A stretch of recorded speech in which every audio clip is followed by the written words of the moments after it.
Guys ഇന്നത്തെ ഈ പ്രശ്നത്തിന് എല്ലാത്തിനും കാരണം ഈ ഫോണാണ് ഗൈസ്. ഈ ഫോൺ എൻ്റെ അമ്മയുടെയാണ്. പക്ഷെ അമ്മ ഇന്ന് ഡ്യൂട്ടിക്ക് കൊണ്ടുപോകുന്നേരം ഈ ഫോൺ കൊണ്ടുപോകാൻ മറന്നുപോയി ഗൈസ്. അപ്പോൾ ഈ പാവപ്പെട്ട പെൺകുട്ടി ഈ ഫോൺ കൊണ്ടു കൊടുക്കാൻ പോകുന്ന ദൃശ്യങ്ങളാണ് നിങ്ങൾ ഈ കാണാൻ പോകുന്നത്. 9:30 ഒരു ബസ് ഉണ്ടെന്നുള്ള ഊഹത്തിൽ ഞാൻ ഈ വഴി വന്നു. പക്ഷെ അതെൻ്റെ ഊഹം മാത്രമായിരുന്നു. 10:15 ബസ്.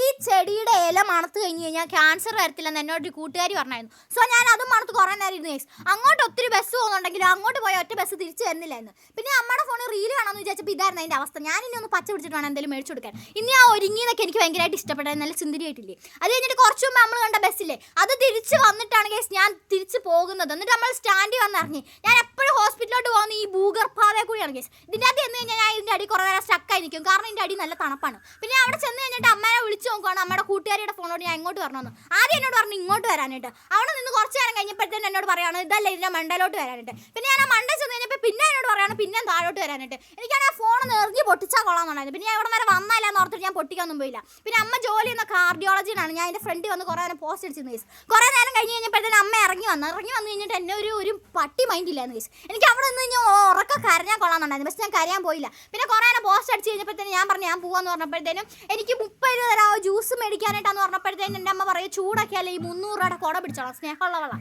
പിന്നെ നമ്മൾ തിരിച്ച് ഈ ഭൂഗറടി പാത കൂടിയാണ് ഗൈസ് വന്നത്. എന്നിട്ട് ഞാൻ സ്റ്റാൻഡിൽ വന്നു കഴിഞ്ഞാൽ എനിക്ക് എന്തെന്നില്ലാത്ത ദാഹമാണ് ഗൈസ്. അപ്പോൾ ഞാൻ എൻ്റെ 10 രൂപ കൊടുത്തിട്ട് ഒരു ജ്യൂസ് മേടിച്ചു ഗൈസ്. ഈ ജ്യൂസിൻ്റെ പകുതി കുടിച്ചപ്പോൾ തന്നെ എനിക്ക് മടുത്തായിരുന്നു. പിന്നെ എനിക്ക് വീട്ടിൽ കൊണ്ടുപോകണമെന്നുണ്ട് കളയണമെന്നില്ല. പക്ഷേ വീട്ടിൽ കൊണ്ടുപോകാനായിട്ട് ഈ അടപ്പ് ഞാൻ ആദ്യം തന്നെ എടുത്ത് എറിഞ്ഞായിരുന്നു ഗൈസ്. അതുകൊണ്ട് ഞാനത് മൊത്തം കുടിച്ച് തീർത്ത്. പിന്നെ ഞാൻ ബസ് വന്നപ്പോഴത്തേനും ബസ്സിൻ്റെ ഫ്രണ്ടിൽ തന്നെ കയറി സീറ്റ് പിടിച്ച് ഗൈസ്. എന്തിനാന്ന് പോലും അറിയാൻ മേലാതെ ഞാൻ ആ വെയിലത്ത് കുറേ നേരം ഇരുന്നു. എനിക്ക് എന്തിനാ കേടായിരുന്നു ആവോ. പിന്നെ ഞാൻ നമ്മുടെ സ്റ്റോപ്പിൽ വന്ന് ഇറങ്ങി ലാൻഡ് ചെയ്ത് ഗൈസ്. പിന്നെ എൻ്റെ വീട് ഈ റബ്ബർ തോട്ടത്തിൻ്റെ ഒക്കെ അരികിലാണ്. സോ ഭയങ്കര തണുപ്പാണ് പുറത്തുള്ളതിനെ വെച്ച് നോക്കുമ്പോൾ. അപ്പോൾ ഇവിടെ വരുമ്പോൾ തന്നെ ഒരു സമാധാനമാണ് ഗൈസ്. അപ്പോൾ ഇത്രേ ഉള്ളൂ. Bye guys.